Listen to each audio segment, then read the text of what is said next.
ওই গর্তে অনেকেই পা মুচকেছে। কি কি পাচ্ছ নাকি? উপাস থেকে কিছু পাচ্ছে? পাচ্ছে নিশ্চয়, তাহলে হচ্ছে কেন? আরে একটা জিনিস চিন্তা করো, যে মানুষটাকে এইভাবে দুটো কাঠের উপরে দাঁড় করিয়ে এই হাতে একটা পেরেক, এই হাতে একটা পেরেক, বুকে একটা পেরেক, পায়ে দুটো পেরেক, কপালে একটা পেরেক মেরে দেওয়া হয়েছে, এইভাবে দাঁড়িয়ে আছে, তাই তো? কে? যীশুখ্রিস্ট।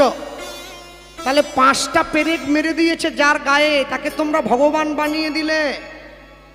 আজ থেকে 5,500 বছর বেশি আগে কুরুক্ষেত্রের মাঠে পিতামহ ভীষ্মকে যে অর্জুন তীরের ওপরে শুইয়ে রেখেছিল, তাকে তোমরা কি বানাবে? মনে রাখবে, সনাতন ধর্মে যাদের জন্ম হয়েছে তারা কোনোভাবেই অন্য ধর্ম, নিজের ধর্ম পরিত্যাগ করবে না। নিজের ধর্মে মরণও ভালো, অপরের ধর্ম নকল করা মোটেই ভালো কাজ নয়।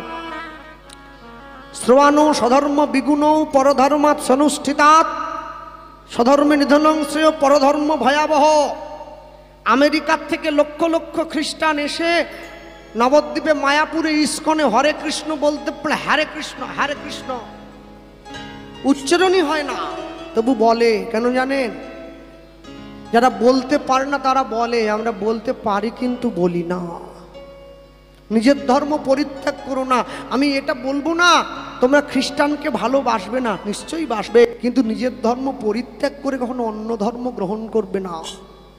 খ্রিস্টানদের প্রধান ধর্মগ্রন্থ কি জানেন? বাইবেল। বাইবেলে পরিষ্কার লেখা আছে, god is truth, truth is god. সত্যই ভগবান, ভগবানই সত্য।